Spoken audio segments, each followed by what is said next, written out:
Welcome back to GRTV's Christmas show. We're so close, so very close to the end of this long run. A couple more days to go, a couple more days before Santa comes down the chimney and finally gives me everything that I want, as well as a few games. But until then, until tomorrow's climactic show, which will be festivals, fireworks, and God knows what else we can cram in, we have a very important show. Bengt, what are we reeling off today? What we're doing today, and let me just restate that tomorrow's going to be epic.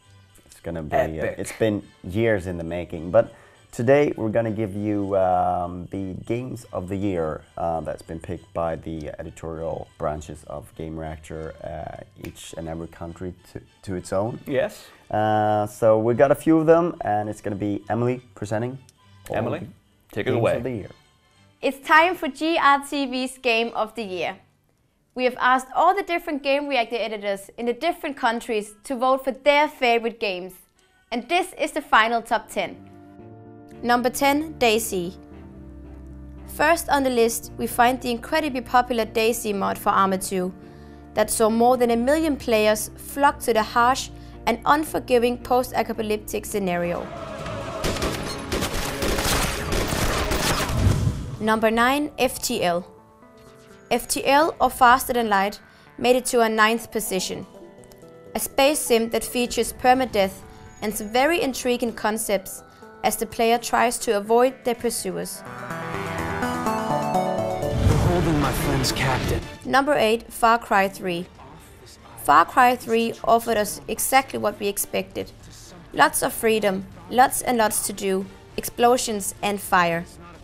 The insanity angle may be hit and miss with some, but for what it is, Far Cry 3 entertains. Number 7, The Walking Dead. Telltale Games have been working on episodic adventure games for years now.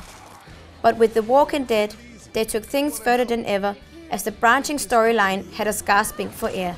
The world is ending out there. Who cares who I am? Number 6, Trials Evolution.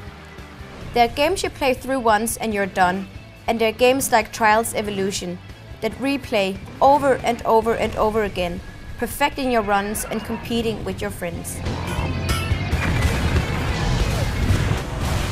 Number 5, Xcom Enemy Unknown. Bringing back a classic brand like Xcom is not a task taken lightly, and Firaxis really nailed it with Enemy Unknown. That also showed us how well turn-based tactical gameplay works with a controller as well as with mouse and keyboard. Unlike anything we've ever seen. Number 4, Dishonored. Arcane Studios' Dishonored was a strong candidate for Game of the Year, and it made it to number 1 on a couple of ballots. But in the end it fell short of a podium finish. The beautifully crafted world, the twisted characters inhabiting it, and the awesome powers at Corvo's disposal are some of the main reasons for it placing 4th. Number 3, Mass Effect 3. The original ending may not have been to everyone's liking, but there's no denying the quality of the experience BioWare provided us with, as the Mass Effect trilogy came to an end this year. We went on an emotional roller coaster, as Shepard brought the Reaper thread to an end, and Mass Effect 3 sits pretty in 3rd.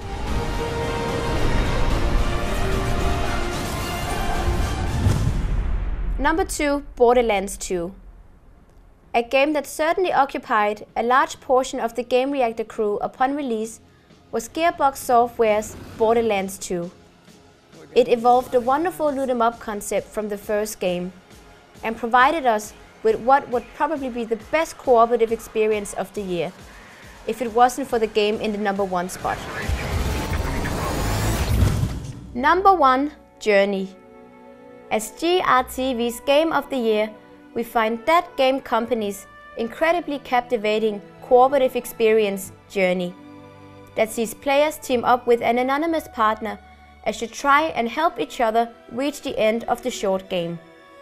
It touched us in a way few games does, and it left us with a sense of wonder, an accomplishment rare in any medium.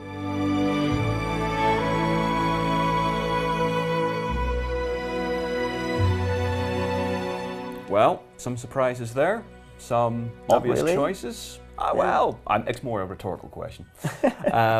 Obvious enough, it is entirely dependent on our editorial branches. You may have a differing opinion, and if so, let us know on the website, on our YouTube channel. Don't send us anything about that. Oh yeah, no, definitely, man. Facebook, hammer Facebook. Tell us what you think. Anyway, that is us for today. Tomorrow, like we said, is the ultimate show and penultimate show.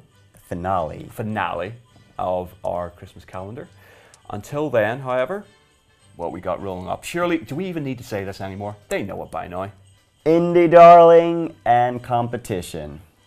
Take it away, Ems, and we will catch you tomorrow! Hi, I'm Martin from Gamereactor Germany, and I want to tell you something about my indie darling. It's BitTrip series. It's not just one game of the series. I like every game, maybe especially BitTrip Banner, but every game is exceptional. It has a combination of music and gameplay, and everything is coming together to one great game. And that's why I love them, and I love Gaijin games for every game they've done so far. And I'm looking forward for the new game next year.